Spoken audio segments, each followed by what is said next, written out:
کعبۃ اللہ شریف کی جنوب مشرقی دیوار میں نصب پتھر حجر اسود کہلاتا ہے۔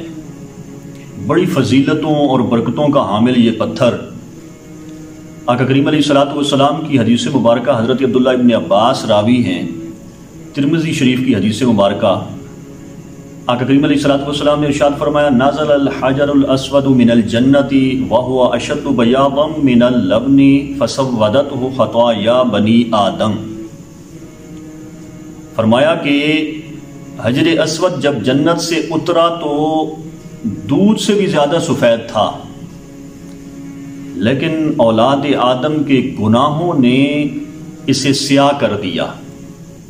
ہزارہا سال سے جب گناہگار آتے رہے، حجر اسود کو چھوتے رہے، بوسہ دیتے رہے، تو ان گناہگاروں کے گناہ نے حجر اسود کی سفیدی کو سیاہی میں تبدیل کر دیا۔ اس حدیث مبارکہ کے تحت امام ابن حجر عسقلانی رحمۃ اللہ تعالی علیہ فتح الباری شرح صحیح بخاری میں آپ نے علامہ محب طبری کا ایک خوبصورت قول نقل کیا کہ سیاہ رنگ میں اہل بصیرت کے لیے عبرت ہے، وہ اس طرح کہ اگر گناہ سخت پتھر پہ اثر انداز ہو کر اسے سیاہ کر سکتے ہیں تو پھر انسانی دل پر گناہ کتنا سختی سے اثر انداز ہوتے ہوں گے۔ اس لیے ہر وقت اللہ تعالیٰ سے اپنے گناہوں کی معافی اور استغفار کرنا چاہیے۔ دوسری حدیث مبارکہ یہ بھی ترمذی شریف کی ہے، حضرت عبداللہ ابن عمر رضی اللہ تعالی عنہما راوی ہیں۔ آقا علیہ الصلوۃ والسلام نے ارشاد فرمایا کہ حجر اسود اور مقام ابراہیم یہ دونوں جنت کے یاقوت میں سے دو یاقوت ہیں۔ اللہ رب العزت نے ان کا نور ختم کر دیا، اگر اللہ نور ختم نہ کرتے تو یہ مشرق سے لے کر مغرب تک کے مقام کو روشن کر دیتے۔ تیسری حدیث مبارکہ ام المومنین حضرت عائشہ صدیقہ رضی اللہ تعالی عنہما آپ روایت کرتی ہیں کہ آقا علیہ الصلوۃ والسلام نے ارشاد فرمایا، میں جب بھی رکن یمانی کے پاس سے گزرا تو میں نے وہاں حضرت جبریل امین کو کھڑے ہوئے پایا۔ اب جناب جبریل امین سید الملائکہ وہاں پہ کھڑے ہو کے کیا کر رہے تھے؟ تو آقا علیہ الصلوۃ والسلام نے ارشاد فرمایا، میں نے اس حال میں کھڑے ہوئے پایا کہ وہ حجر اسود کو سلام کرنے والوں کے لیے بخشش کی دعا کر رہے تھے۔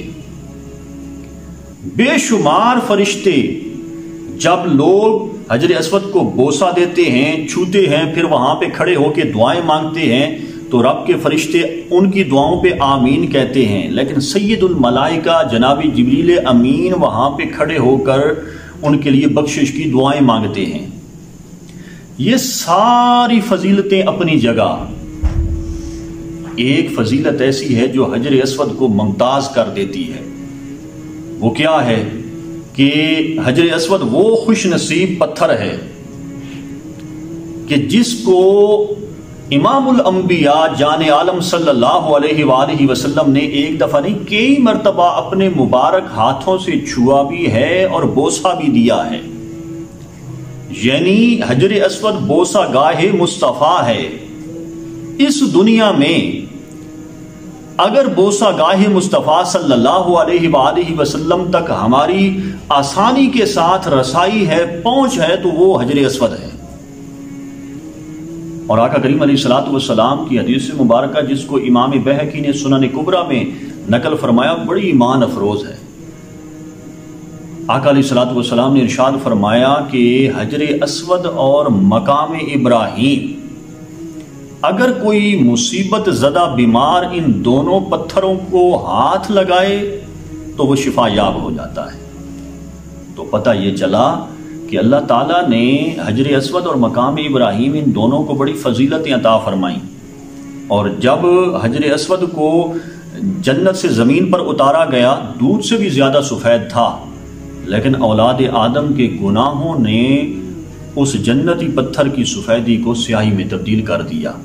اللہ تعالیٰ کی بارگاہ میں دعا ہے کہ اللہ تعالیٰ ہم سب کو اس جنتی پتھر کی زیارت، استعلام اور اسے چھونے اور بوسہ دینے کی سعادت نصیب فرمائے۔